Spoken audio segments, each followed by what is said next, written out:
The PlayStation 4 has such a large, diverse library of video games, and when it came time to make this list of 10 video games worth going out and buying, and then 5 that maybe you should probably definitely stay away from, it definitely wasn't easy to narrow it down or even pick games. It was too much, it was so overwhelming, especially when I was trying really hard to make it all exclusive games, meaning games that if you are a console gamer, you would have to play them on the PlayStation 4 if you were to play them anywhere. But I feel like I've put together a great little mini diverse list of video games that everyone watching this will be able to relate to at least one, if not 2 or 3 games, to go out, play them, and have a great time. And hopefully we can all agree that the 5 games on this list worth avoiding are definitely just that. Let's get started with this list of 10 games worth playing on the PlayStation 4 and 5 worth avoiding. Just like when I did the Nintendo Switch version of this video, I do want to state that these are all just my opinions. If you love any of the games that I hate, or you hate any of the games that I love, feel free to leave your opinions down below. But just because you disagree doesn't necessarily mean that I'm wrong, unless I'm literally wrong, and then you can let me know. First up for the worth it list, I feel like Infamous Second Son doesn't get talked about nearly enough. It came out really early on in the PlayStation's lifespan, but it's a really fun game that still holds up graphically. It's beautiful, it has some really cool characters, some really cool personality. As far as a game that revolves around a superhero type character, like these games like Infamous and Crackdown, or any kind of superhero game, or that other one that's kind of like the Infamous games that I can't think of the name of right now and I'll bring up on the screen. As far as all of those kind of games go, this one did the most justice when it comes to actually controlling a superhero. It was so fun to play this game, unlock all the abilities, and take part in the world that is built around Infamous Second Son. Especially for someone who lived in Seattle for a year, it was cool to revisit the game because it is based in Seattle. You even get to climb the Space Needle at one point. And there's some extra DLC for this game that came out that a lot of people don't even know about, called First Light, which you can also buy a physical version of in Australia and Europe and other places like that, and it's definitely worth it because I remember that being pretty cheap, under 20 bucks. But if you're here in North America, you can buy it online, you can download it digitally, and it's definitely worth it. You get to play as a whole new hero. For an expansion, it's got so much more in it. There's definitely way more content and way more replayability in the expansion for this game. So I definitely recommend checking out both Infamous Second Son and its DLC First Light. They're really enjoyable. Next up for a game that's worth buying, as I said, I'm going to try and keep this as varied as possible. And this next game is very different to that last game. We have Until Dawn. Where the last game was very fast-paced action superhero throwing stuff around and Liam Neesoning around the town, this game's very slow and methodical, and it's almost like a Telltale. It's very much like a Telltale type game, where you make decisions and do a lot of quick time events, but it's based in a cabin in the middle of the woods, I think in the woods top of a mountain somewhere, and it's just a really freaky game, really scary. It's the kind of thing where you take part in like Ouija boards in the game and stuff that I would never do in real life because I'm scared of ghosts and shadow people. The voice acting is really great, it looks pretty decent, I like the way it looks, but most of all, I enjoy these kind of games. It's very scary. I recommend you checking it out if you like these kinds of games and you like being scared. Cheap, again, I think it's only about 20 bucks now, so definitely worth picking up. And there's a lot of replayability in the fact that you can go back and try different options, try different decisions, and see where different paths take you. For a game that's not worth it, a game that you should definitely stay away from, this game is an absolute train wreck. This is definitely the worst one on the list, and I want to get it out the way first. Life of Black Tiger. Now, if you guys haven't heard of this game, you need to go and look at it. You check out the trailer at least. The trailer, which by the way is on the official YouTube page still of PlayStation. I don't know why they put it up in the first place, who okayed it, who put it there, but it's still there. This is a game that you 100% need to avoid. It looks terrible. It has such a weak premise. Glitchy, it's a mess, it controls horribly. You just play as a black tiger and you run around and do black tiger things, but it's so bad. Do not play this absolute train wreck of a game, which in my opinion is the worst game on PlayStation 4. Now, if you guys might have noticed, I like trying to put games on this list that aren't huge AAA titles, games that don't get a bunch of promotion, games that we all know about, we all know are good. They'll have amazing scores and reviews everywhere you turn. Your Horizons, your Final Fantasies, your Last of Us, games like that, games that we all know are great. We've heard about them for years and years, over and over and over again, so I try not to do that. But this one I feel should fall in that category, but never really does, and that's the Persona series in general, but Persona 5. They're not an underrated game because everyone that ever plays them absolutely falls in love with them, but I struggle to find people out in the real world, just your average gamer gamers that actually even know about the Persona series or know how great it is or know how much fun it is to play. Whether you are or whether you're not into Japanese RPGs, I still recommend checking out Persona and the entire series if you haven't. Persona 5 is just so easy to pick up and play. There is so much replayability, so much fun to be had.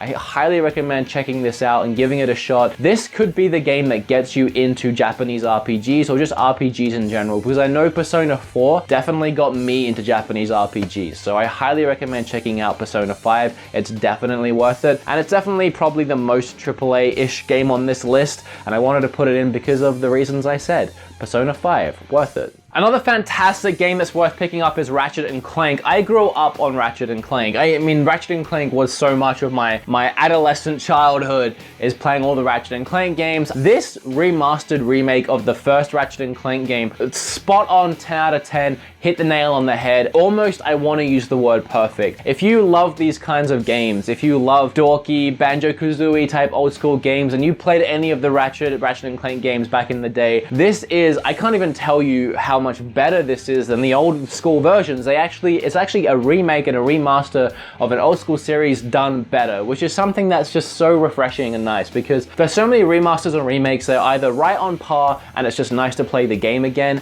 or they screw it up, but it's never this much better. There is so much I'm trying to play right now, so much on my plate, and I always get distracted and I bounce between games, but as soon as I started this, I think it was probably, it's a shortish game, 8 to 10 hours, but I definitely nailed through all of it in a few days and just finished it because I wanted to finish it. I was just so addicted to it. There's so many upgrades, so many collectibles, so much replayability. There's still so much I could go back and revisit in the game right now without even having to start it over. Plus, when I bought it, I'm pretty sure I got it for 10 bucks on sale at GameStop. I think it's like 20 at the most. It's such a family-friendly, awesome, amazing game. Highly recommend playing this, picking it up, worth it. Next up for not worth it, we have Drawn to Death, which I'm pretty sure is just a downloadable game. Had such a cool concept, death and destruction and shooting, and it's kind of like a mix of Sunset Overdrive and Ratchet & Clank actually, and a bunch of games like that, a hand-drawn style. I usually love that kind of stuff. I love that artistic look, but I feel like this, while this hand-drawn style is kind of endearing, it's like if I had like a 12-year-old daughter that drew me a picture like this, I'd be like, ah, it's cool, like, good job. Kind of endearing, but not really like in the way that I would consider, like, it didn't really appeal to me as something that I wanted to pick up and play. And the biggest drawback in the art style is it is such a chaotic kind of game that with everything looking this way and looking so similar, it's so easy when you play it to just get completely lost and confused as to what's happening. It's so much stuff going on, and there's not much as far as like unlockables and things like that. There's really not much replayability in this game. It's just kind of messy. It could have been so much better. I don't think it's worth dropping any cash down and worth spending any time on, so sorry. It just could have been so much better is what I'm saying. I'm gonna try and go a little bit faster so this video isn't half an hour long. Next up for worth it, a game that's been on sale a lot lately and might still be pretty cheap at your local GameStop, is Digimon Story Cyber Sleuth. This is another RPG type game, and if you are a fan of Digimon, fan growing up and you're a fan of the old school games, this is definitely one that you will love hands down. For a Digimon fan, it's almost a love letter. People that aren't really into Digimon, it's really easy to pick up and play. You don't need to be a hardcore fan to understand the game and get into it. Definitely catered more towards people that grew up on Digimon, at least that's the way I feel. That aside, it is a fun game. It plays really well. It's better than a lot of the Digimon games that have come out of late, in my opinion. Plus, with the $10 price tag I picked it up for and how cheap you can get it now, it's quite a lengthy game that, as I said, is enjoyable to play, so it's 100% worth it, and it's something different to throw on this list that I don't know if how many people know this game actually came out, but if you were a fan of Digimon back in the day and you've been looking for something to fill that Digimon void in your life, definitely pick up Digimon Story Cyber Sleuth. Next up, another superhero type-ish kind of game, but is also really fun to play, is Gravity Rush 2. Also, I want to throw in Gravity Rush Remastered just because they're both really fun. When I first got my Vita, the game that I wanted to buy it for initially was the first Gravity Rush game, which was almost like a cult classic game that not many people knew about, but if you were a Vita collector or you had a Vita, you most likely had it and played it, because for a while it was not only one of the best games on the system, but probably the game to pick a Vita up for. Nowadays, I'd say Persona PS4 remastered would be the reason to get a Vita, but if you have one, don't skip out on Gravity Rush. It's such a fun game. It got a remastered on PlayStation 4, which is absolutely worth buying if you don't have a Vita. It's the best way to play it. Then they released a second game, Gravity Rush 2. I feel like Gravity Rush 2 fleshed out the game so much more and added a lot of really great things to it. It added a lot to the gameplay, the mechanics, the art style, the story in the second one is better in my opinion, and it's just a lot of fun to play. It's a lot of fun to flip gravity and fly around, and the sky really is the limit with this game. It's just a lot of fun, and it's an underrated game that not many people talk about, and it's definitely worth picking up if you're having any second doubts about it. The Gravity Rush Remastered is a good place to start because it's a lot cheaper and you can play the first one first. So try that game out, and then if you like it, go and pick up the second one. It's a really fun series. It's a really fun cult classic, and you can play a game that almost got lost in the space-time continuum that is the PlayStation Vita and never saw its way out, but we're lucky enough to get some titles on the PS4, so go and support that. A game that's not worth it is Godzilla. Stay the heck away from Godzilla. I know Angry Joe did a huge video on this, and you can go and check that out if you want to learn more about this game, but essentially when it comes down to it, it looks and plays terrible. You would think playing as Godzilla would be fun and exciting. You'd think it'd be hard to screw that up, but they give you this massive Godzilla character, and then you're put in a city that is just so open, and you just have to smash buildings, and you don't feel like you're in a grand scale Godzilla game. You don't feel like a huge monster toppling over a city. It's just terrible. Like, it's, as far as like messing up a Godzilla game goes, this is as messed up as you could possibly do it. It's not worth it, and the reason why I wanted to put it on this list is because I've always looked at this game before I learned more about it as something that I would like to pick up because